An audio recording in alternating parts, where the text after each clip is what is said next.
Ma, good evening, ma. Resistor in series and resistor in parallel பார்த்தரலாம். First,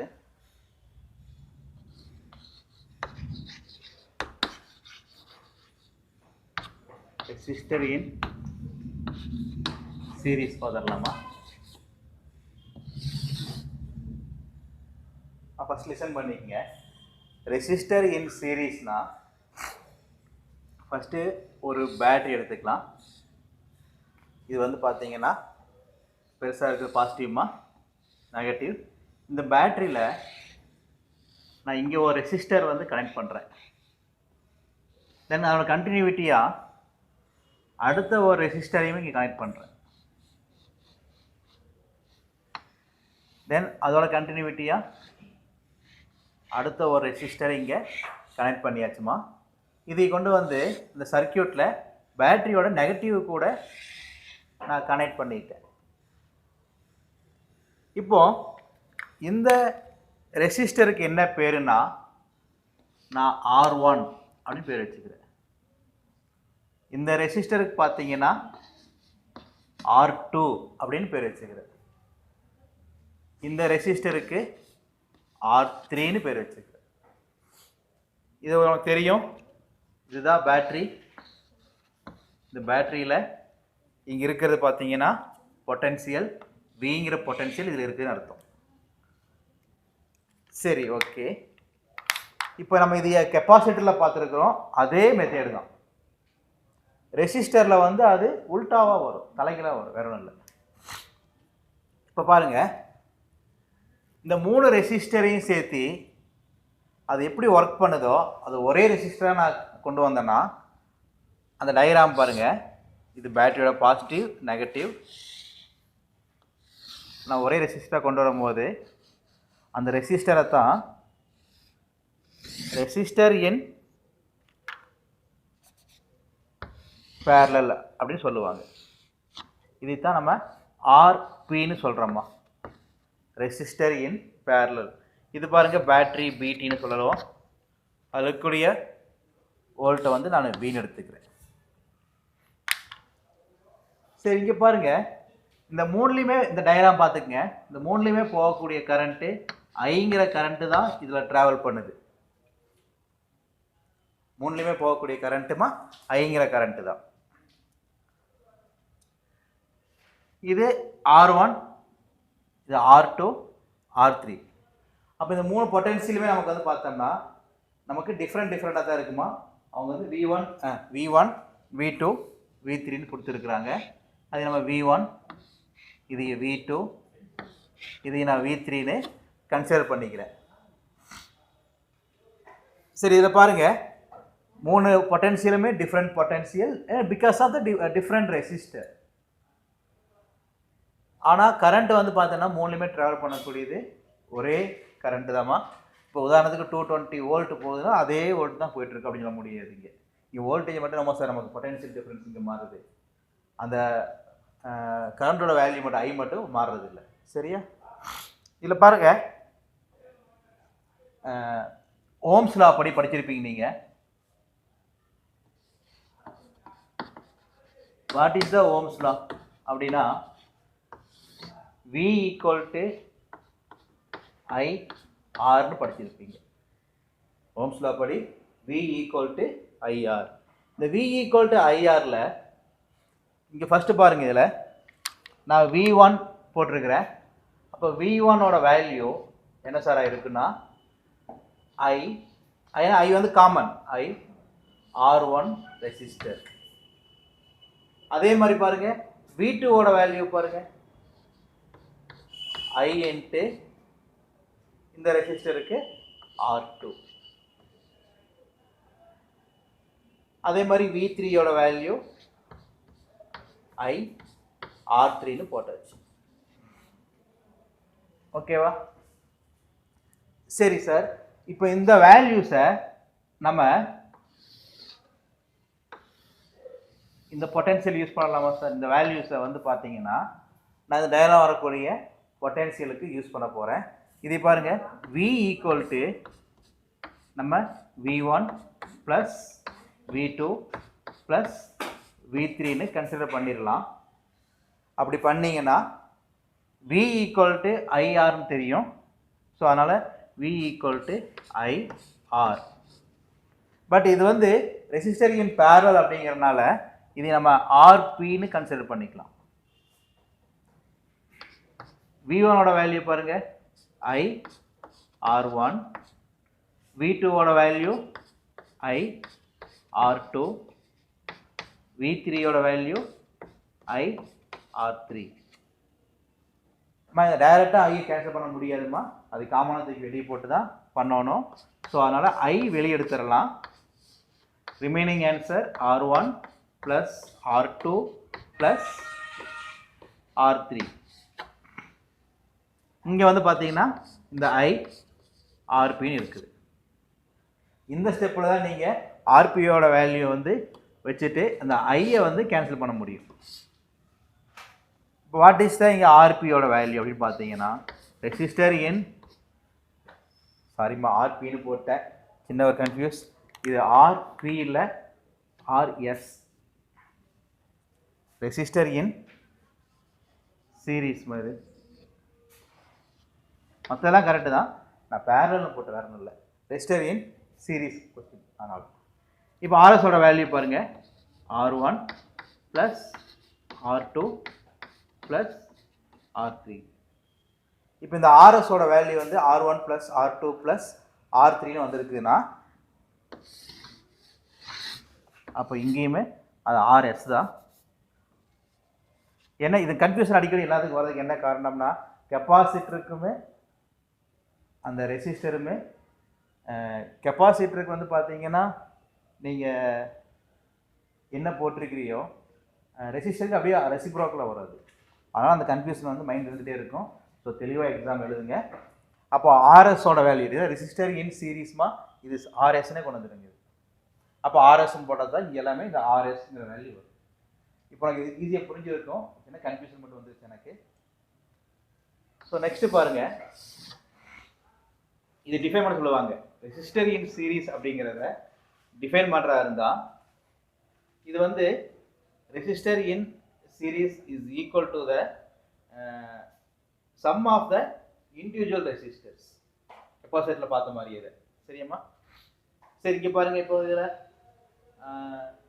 இந்த values வந்து பாருங்கள், இந்த ஆர்எஸோட value இருக்கு பார்த்தீங்களாம்மா, இந்த ஆர்எஸோட வேல்யூ, இந்த வேல்யூ எப்படி இருக்குன்னா இந்த 3 வேல்யூவில் எந்த வேல்யூ வந்து பெரிய வேல்யூவோ அதோட இந்த ஆர்எஸோட வேல்யூ பெருசாக இருக்கும். பாருங்கள், ஆர்எஸோட வேல்யூ பெருசாக இருக்கும். எதோடையாமா? R1, R2, R3. இந்த R1, R2, R3லேயே எது பெரிய வேல்யூவோ அந்த வேல்யூவோட இந்த ஆர்எஸோட வேல்யூ பெரிய வேல்யூவாக இருக்குது அப்படிங்கிறாங்க. அது சின்ன ஒரு ப்ராப்ளம் மாதிரி போட்டு காட்டுறேன்.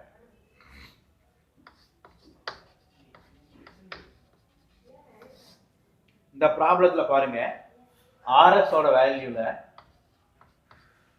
R1ஓட வேல்யூ பாருங்க, R1ஓட வேல்யூ நான் உதாரணத்துக்கு ஒரு 5 ஓம் எடுத்துக்கலாம். R2ஓட வேல்யூ 3 ஓம், R3ஓட வேல்யூ 2 ஓம் கன்சிடர் பண்ணிக்கலாமா? இப்போ இதோட வேல்யூ நமக்கு தெரியும், R1 ப்ளஸ் R2 ப்ளஸ் R3ன்னு தெரியும். இதில் பாருங்க, R1ஓட வேல்யூ பாருங்க 5, R2ஓட வேல்யூ பாருங்க 3 ப்ளஸ் R3ஓட வேல்யூ 2. அப்போ இதில் RS, இதில் RSஓட வேல்யூ பார்த்தோம்னா 5 ப்ளஸ் 3 ப்ளஸ் 2, டோட்டல் ஆன்சர் வந்து 10 ஓம் வந்துருக்கு நமக்கு. இந்த மாதிரி ப்ராப்ளம் அடிக்கடி கேட்பாங்க, 1 மார்க்கில் கேட்பாங்கம்மா. சரி, ஓகே. இப்போ 10 ஓம் கொடுத்துட்டாங்க சார். இந்த 10 ஓமோட வேல்யூ பாருங்க, இந்த இருக்கிறதுலே பெரிய கெப்பாசிட்டி எதுன்னு பார்த்தோம்னா பெரிய ரெசிஸ்டர்மா. இந்த R1 தான் இதோடைய பெரிய ரெசிஸ்டர். ஏன்னா அதை வேல்யூ பாருங்க 5ன்னு காட்டுது.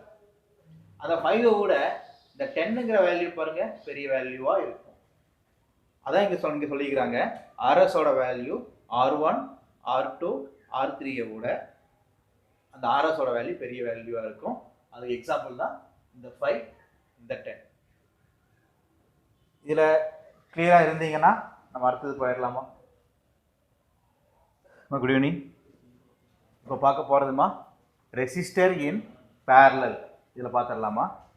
சரி, ரெசிஸ்டர் இன் பேரலுங்கிற டயக்ராம் போடுறத நான் காட்டிடலாம் பாருங்கள். இப்போ சேம் அதே மாதிரி ஒரு பேட்ரிமா, பேட்ரியில் இது ஒரு சர்க்கியூட்டாக நான் கன்சிடர் பண்ணிக்கிறேம்மா. இங்கே ஒரு ரெசிஸ்டரை நான் கனெக்ட் பண்ணியிருக்கிறேன். இது பாருங்கள், நான் R1 அப்படின்னு கன்சிடர் பண்ணிக்கிறேன். அடுத்தது சேம் இதனுடைய கண்டினியூட்டி தான் இந்த ரெசிஸ்டர்மா. இந்த வேல்யூவை நான் R2ன்னு கன்சிடர் பண்ணிக்கிறேன். தேர்டு பாருங்க, இதைய R3 அப்படின்னு நான் கன்சிடர் பண்ணிக்கிறேன். இப்போ R1, R2, R3 மூணுமே வந்து பார்த்தீங்கன்னா எனக்கு டிஃப்ரெண்ட் ரெசிஸ்டர்மா. இதில் பார்த்தீங்கன்னா இந்த பேட்டரியில் இங்கே போயிட்டுருக்கிற பொட்டன்சியல் வீன்னு எடுத்துக்கிறேன் நான். நீங்கள் கரண்ட் போகிற டைரக்ஷன் உனக்கு தெரியுமா? This is the current direction I. சரி, இதில் ஐங்கிற கரண்ட் போயிட்டு இருக்கும்போது இந்த ஐங்கிற கரண்ட்டு இந்த பார்ட்டுக்குள்ளே என்ட்ரு ஆகும்போது அந்த கரண்ட் அந்த ரெசிஸ்டருக்கு தகுந்த மாதிரி அந்த கரண்டோட வேல்யூ மாறிடும். ஓகேவாம்மா? இப்போ உதாரணத்துக்கு இந்த விவசாயம் பண்ணிட்டுன்னு நல்லா தெரியும் உனக்கு. அந்த வரப்பு எந்த அளவுக்கு இருக்குதோ அந்த அளவுக்கு தண்ணி போயிட்டு இருக்குமாங்க. அது ரொம்ப ஆழமாகவோ இருந்தால் அதுக்கு தகுந்த மாதிரி தண்ணி அதிகமாக போகும், கம்மியாக இருந்தால் கம்மியாக போகும். அதே கான்செப்ட் தான் ஐங்கிற கரண்ட்டு ட்ராவல் பண்ணுது. இந்த R1 இந்த ரெசிஸ்டருடைய வேல்யூவை பொறுத்து இங்கே வரக்கூடிய கரண்ட்டோட வேல்யூ I1 இருக்கும். இப்போ இங்கே வந்து I1ங்கிற கரண்ட் உள்ள என்ட்ரு ஆகுது. இங்கே போடுற கஷ்டமாக இருந்ததுன்னா இது நீங்கள்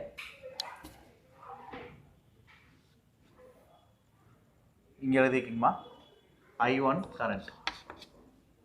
அப்போ இதுக்குள்ளே வரக்கூடிய கரண்ட் பாருங்கள் எப்படி சார் இருக்கு எனக்குன்னு பார்த்தீங்கன்னா, இந்த கரண்ட்டோட வேல்யூ இட்ஸ் டிஃப்ரெண்ட் I2. இதுக்குள்ளுக்குள்ள வரக்கூடிய கரண்ட் I3ங்கிற கரண்ட் வந்துட்டு இருக்கும். அப்போ I1, I2, I3 மூணுமே டிஃப்ரெண்ட் கரண்ட்டாக மாறிடுமா. ஆனால் இங்கே வந்தது வந்து ஐங்கிற கரண்ட்டு தான். இந்த ரெசிஸ்டரை பொறுத்து மூணு மாறிடுச்சு. ஆனால் பொட்டன்சியல் பாருங்க எப்படி கொடுத்துருக்கிறனாமா, இதோட பொட்டன்சியல் V தான், இதோட பொட்டன்சியல் V தான், இங்கே கொடுத்துருக்க பொட்டன்சியல் V தான். அப்போ ரெசிஸ்டர் இன் பேரலல்ல potential is the same potential, current is the different current. சரி, இப்போ இந்த மூணையும் சேர்த்து நம்ம ரெசிஸ்டர் இன் பேரலல்ங்கிற ஒரே ஒரு ரெசிஸ்டராக கன்சிடர் பண்ணோம்னா அது எப்படி இருக்குன்னு பார்த்துடலாமா? பாருங்க, இது ஒரு பேட்ரி. நான் ஒரே ரெசிஸ்டராக இதைய கன்சிடர் பண்ணும்போது இப்போ இந்த வேல்யூ தான் என்னவாமா சார் நான் ரெசிஸ்டர் இன் பேரலல் எடுத்துக்கிறேன், RPன்னு எடுத்துக்கிறேன். இதில் போகக்கூடிய கரண்ட்டு தான் ஐங்கிற கரண்ட்டாக கன்சிடர் பண்ணிக்கிறோம். இந்த மொத்த வேல்யூஸ் எவ்வளோ இருக்குங்கிறத அந்த வேல்யூ வந்து இந்த ரெசிஸ்டர் இன் பேரலுங்கிற அந்த ரெசிஸ்டர் வந்து ஒர்க் ஆகிற மாதிரி நம்ம டிசைன் பண்ண போகிறோம். சரி, இப்போ இது எப்படி இருக்குது இந்த வேல்யூஸுங்கிறத நம்ம இதில் இருந்து தெரிஞ்சுக்கலாம் அப்படின்னு சொல்ல வராங்க. சரி, படத்தில் ஃபஸ்ட்டு கொடுத்து எழுதிடலாமா? என்ன சார் கொடுத்துருக்குறேன்னா நீங்கள் கரண்ட்டோட வேல்யூ பாருங்க, I1, I2, I3 different current. Resistor வந்து பார்த்தோம்னா R1, R2 அண்டு R3. உனக்கு அப்போ தெரியும் பொட்டன்சியல் தெரியுமா, அது விட்டுறலாம் அதையே. சரி, நெக்ஸ்ட் பாருங்க, இதில் சேம் அதே மாதிரி ஓம்ஸில் எழுதிக்கலாம். What is the Ohm's law? Ohm's law equal to V equal to IRன்னு படிச்சிருக்கிறீங்க.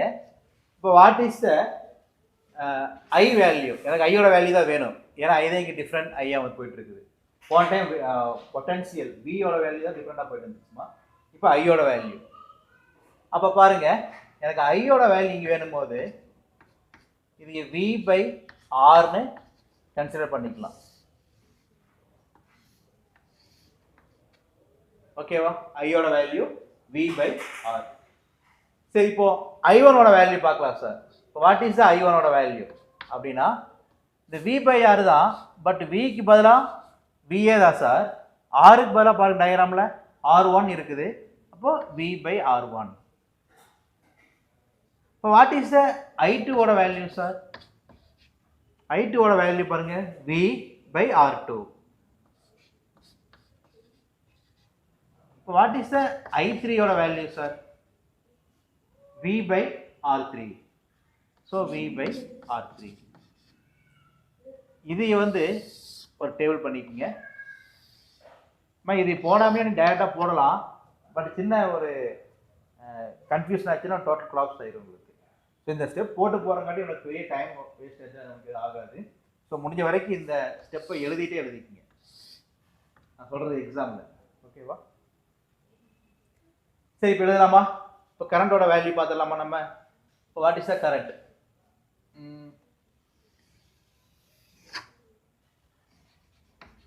அந்த கரண்ட்ல பாருங்க ஐயோட value is equal to I1 plus I2 plus I3 consider பண்ணிக்கலாம்.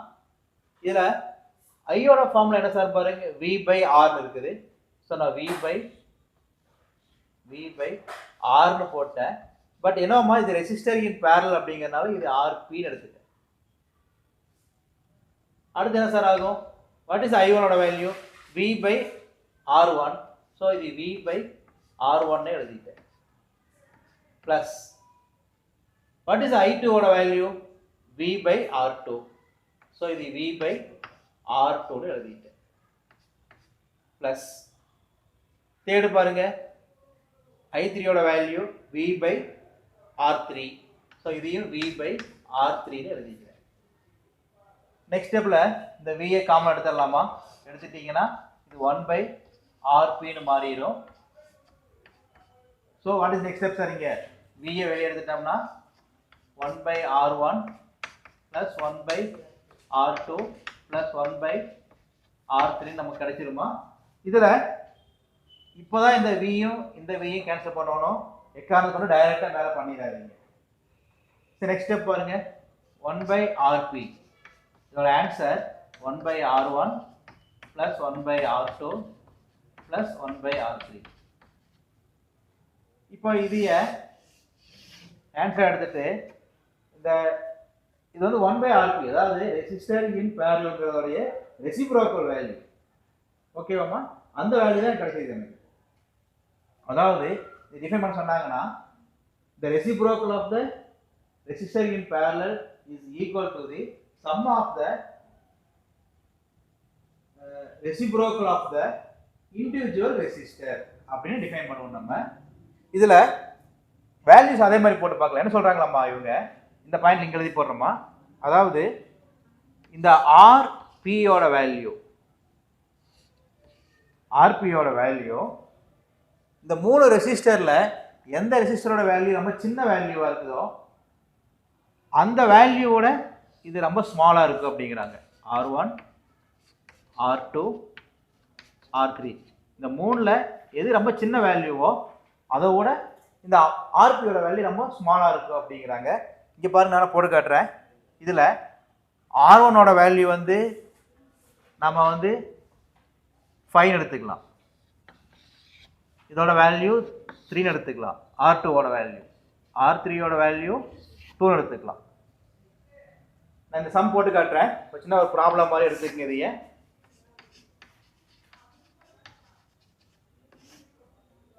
இதில் அவன் சொல்லிக்கிறான் பாருங்க. R1ஓட வேல்யூ வந்து 5 ஓம், R2ஓட value 3 Om, R3ஓட value 2 ohm. So what is the formula sir? இதெல்லாம் பாருங்க 1 by RP is equal to 1 by R1. R1 ஓட வேல்யூ வந்து 5. 1 by R2. R2 ஓட வேல்யூ வந்து 1 by 3. 1 by R3 ஓட வேல்யூ 1 by 2. இதுக்கு என்ன சார் LCM எடுக்கலாம்? LCM பாருங்க என்ன வரும் சார்? தேடி எடுத்துடலாமா? ஈஸியாக புரியுற மாதிரி 5 × 2 × 3 போட்டுருங்க 30. 30 எடுத்தோம்னா இங்கே 6 வருங்க ப்ளஸ் இங்கே 10 வரும், இதில் 15 வரும். ஓகேவா? இது மூணையும் ப்ளஸ் பண்ணி பாருங்க என்ன ஒரு ஆன்சர் வருதுன்னு பாருங்க. 31 வருது சார் பை 30. 31/30ங்கிறது 1/RPயோட வேல்யூ. 1/RPயோட வேல்யூ. எனக்கு என்ன சார் வேணும்னு பார்த்தோம்னா RPயோட வேல்யூ வேணும்னா என்ன சார் ஆகும்னா 30 / 31. 30 / 31 அப்படிங்கும்போது இது டிவைட் பண்ணீங்கன்னா வாட் இஸ் த ஆன்சர் அப்படின்னு பாருங்க. ஒரு ஆன்சர் வந்து பார்த்தீங்கன்னா 0.921 அப்படிங்கிற சம்திங்ல ஆன்சர் தான் வரும். ஓகேவா? அப்போ இங்க RPயோட வேல்யூ எனக்கு என்ன கிடைச்சிருக்குன்னு பாருங்க. 0.9 அப்படிங்கிற ஆன்சர் உனக்கு கிடைச்சிருக்கு. 0.9 ஓம்ல கிடைச்சிருக்கு. நமக்கு அப்ளை பண்ண வேல்யூ பாருங்க.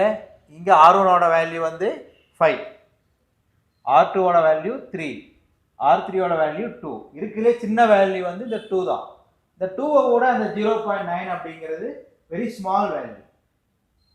ஸோ அதனால தான் சொல்கிறாங்க இந்த பாயிண்ட்ல இருக்கிறதுலே எது சின்ன வேல்யூவோ அதை விட இந்த RPயோட வேல்யூ வெரி ஸ்மாலாக இருக்கும் அப்படிங்கிறாங்க.